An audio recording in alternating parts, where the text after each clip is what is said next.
हाय। सो Nestle India के Q1 के numbers आ गए हैं। हम डिस्कस करेंगे रिजल्ट कैसा रहा कंपनी का एंड आने वाले टाइम में हम क्या आउटलुक एक्सपेक्ट कर सकते हैं इस बिज़नेस से। सो स्टार्ट करते हैं रेवेन्यू ग्रोथ से। कंपनी की जो रेवेन्यू ग्रोथ आई है Q1 में वो करीब करीब 15% की आई है on a Y basis. Then इनके मार्जिन बहुत अच्छे से इंप्रूव हुए हैं। 20% का मार्जिन था इनका लास्ट ईयर सेम क्वार्टर में और वो इंप्रूव होकर 23% हो गया है। अगर नेट प्रॉफिट हम देखें तो इनका नेट प्रॉफिट करीब करीब 27% से ग्रो हुआ है on a Y basis.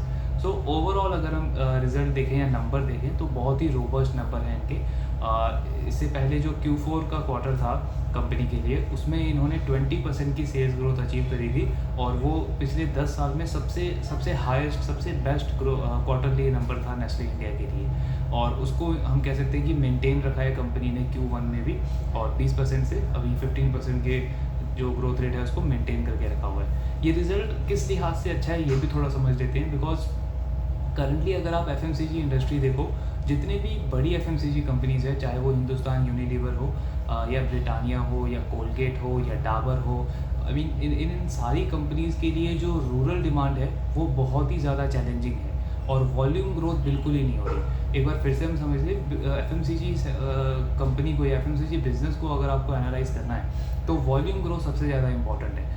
Because यहाँ पे आप प्राइस इंक्रीज़ कर करके अपनी सेल्स नहीं बढ़ा सकते। अल्टीमेटली आपको वॉल्यूम के थ्रू प्ले करना पड़ेगा। अगर आपकी प्रोडक्ट की वॉल्यूम ग्रोथ नहीं हो रही है, इट मीन्स कि आपके प्रोडक्ट की इतनी ज़्यादा डिमांड नहीं है या फिर आपका प्रोडक्ट इतना ज़्यादा महंगा है कि जो कंज्यूमर है उसको अफोर्ड नहीं कर पा रहा एंड दैट्स वाई वो आपके कंपटीटर के पास जो सेम प्रोडक्ट है उसको यूज़ कर रहा है। सो उस लिहाज से अगर हम समझे तो नेस्ले इंडिया का वॉल्यूम ग्रोथ कंसिस्टेंटली पिछले 2-3 आई थिंक Q3 का जो क्वार्टर था वहाँ से इनकी इंप्रूवमेंट होना स्टार्ट हुई थी।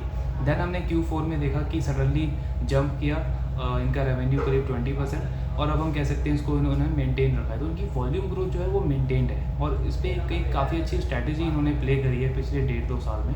सो इन्होंने बेसिकली क्या किया है, आर अर्बन करके एक स्ट्रैटेजी फॉलो करी है जिसके अंदर जहाँ भी रूरल एरियाज़ हैं, विलेजेस हैं छोटे छोटे या Tier 2 Tier 3 सिटी से जितने भी छोटे छोटे डिस्ट्रिक्ट हैं जो कनेक्टेड हैं, उनमें इनकी प्रेजेंस तो ऑलरेडी थी बट उस प्रेजेंस को इन्होंने और डीपर लेवल पे लेके गए हैं। लाइक जैसे गाँवों में जो छोटे छोटे मेला वगैरह होते हैं वहाँ पे इन्होंने अपने प्रोडक्ट्स को छोटे छोटे डिस्ट्रीब्यूटर्स के साथ में एडवर्टाइज़ करना, प्रमोट करना स्टार्ट किया, जहाँ पे कंज्यूमर्स में अवेयरनेस बढ़ी इनके प्रोडक्ट्स की एंड थोड़े कम रेट के ऊपर। बिकॉज कोविड के बाद से इन्फ्लेशन का सडनली इतना जंप आया नहीं था। ये 2022 से इन्फ्लेशन के नंबर बढ़ने स्टार्ट हुए हैं। तो अब जैसे इन्फ्लेशन के नंबर कम आ रहे हैं तो वहाँ पे कंपनी को उसका बेनिफिट होता दिख रहा है। बिकॉज अब कंज्यूमर में आई मीन जो रूरल एरिया जो विलेजेस एरिया हैं वहाँ पे इनके प्रोडक्ट्स की अवेयरनेस तो पहले से थी और जैसे ही इन्फ्लेशन कम हुआ है, जैसे ही प्राइसेस जो हैं वो थोड़े से कम होने स्टार्ट हुए हैं तो कंज्यूमर्स इनके प्रोडक्ट को अब बाय कर रहे हैं। वहाँ पे वॉल्यूम ग्रोथ बहुत अच्छी आ रही है इस कंपनी के लिए। तो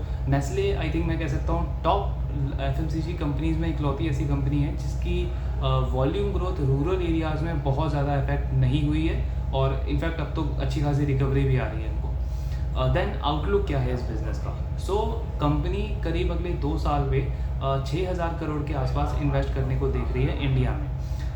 बिकॉज FMCG कंपनी या किसी भी नॉन फाइनेंशियल कंपनी अगर आपको किसी को भी देखना है कि उनका आउटलुक क्या हो सकता है तो कैपेक्स जो है वो बहुत इंपॉर्टेंट टर्म होता है। बिकॉज कैपेक्स से आपको ये पता चलता है कि कंपनी की मैनेजमेंट कितनी ज़्यादा बुलिश है आने वाले टाइम के लिए और कितना ज़्यादा डिमांड वो एक्सपेक्ट कर रही है डोमेस्टिकली अपने प्रोडक्ट के लिए। तो 6,000 करोड़ का कैपेक्स ये लोग एक्सपेक्ट कर रहे हैं, अनाउंस किया इन्होंने अगले 2 साल में। अब इंटरेस्टिंगली ये नंबर क्यों इतना ज़्यादा इंपॉर्टेंट है? बिकॉज नेस्ले करीब 85 ईयर्स से इंडिया में ऑपरेट कर रहा है और पिछले 85 ईयर्स में 2020 तक इनकी टोटल इन्वेस्टमेंट थी सिर्फ 7,000 करोड़, सिर्फ 7,000 करोड़ इन्होंने इन्वेस्ट किए थे। और अभी 2020 से लेकर के फर्स्ट हाफ जो गया है 2023 का, उसमें इन्होंने 2,100 करोड़ ऑलरेडी इन्वेस्ट कर दिए। यानी 6,000 करोड़ जो इन्होंने अनाउंस किया था उसमें से 2,100 करोड़ ऑलरेडी इन्वेस्ट कर दिया है और अगले आने वाले 2 सालों में 4,000 करोड़ के आसपास ये और इन्वेस्ट करेंगे।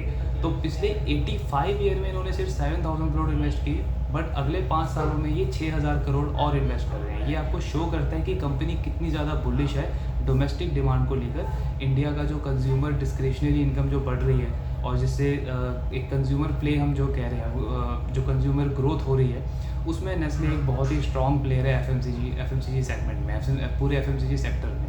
सो मैनेजमेंट बहुत ही ज़्यादा बुलिश है। अभी रिसेंटली उन्होंने उड़ीसा में अपनी जो 10th फैक्ट्री है उसकी अनाउंसमेंट की है और बहुत जल्दी वो भी ऑपरेशन उसका स्टार्ट हो जाएगा।